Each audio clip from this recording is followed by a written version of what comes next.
3.2, solving equations using multiplication and division. And I was saying just before we got started that the last section we were using addition and subtraction to get rid of stuff. Okay? This time we're going to use multiplication and division. And remember, solve means get the variable by itself. Also, remember, if there's not a variable and an equal sign, we're not solving. You cannot solve unless you have an equation. You cannot solve unless you don't know something.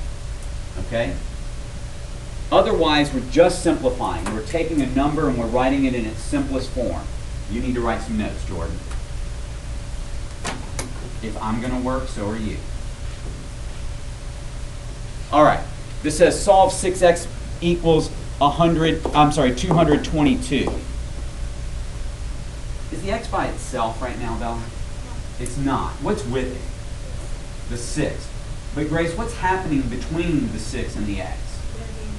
They're being multiplied. So how do I undo multiplication, Taylor? I'm going to divide. I like to work down. I don't know if this makes sense to you guys, but I like to keep my equation the same, and I'm just going to put this over 6 and this over 6. I can't divide one side by 6.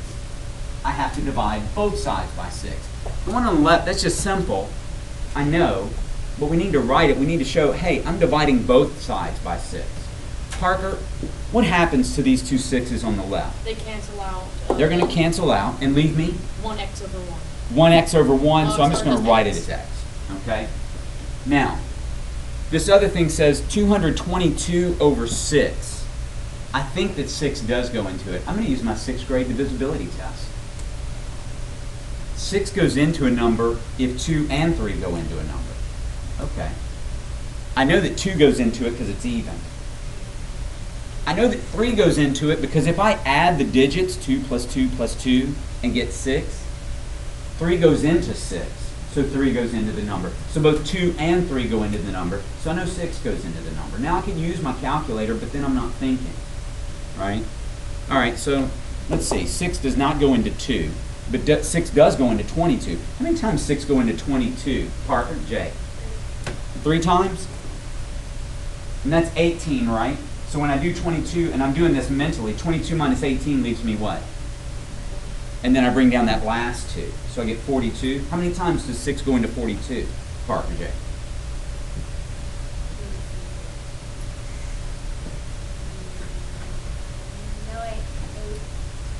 You know, it's not 8. No, wait, it's 7. It is 7. It is 7. You knew that it wasn't 2. Nice job, Parker. Okay, so x has to be 37. 6 times 37 gives us 222. All right? Okay, good enough. I love it. Any questions about that? Yes, sir. Thanks, James. All right, let's look at the next one.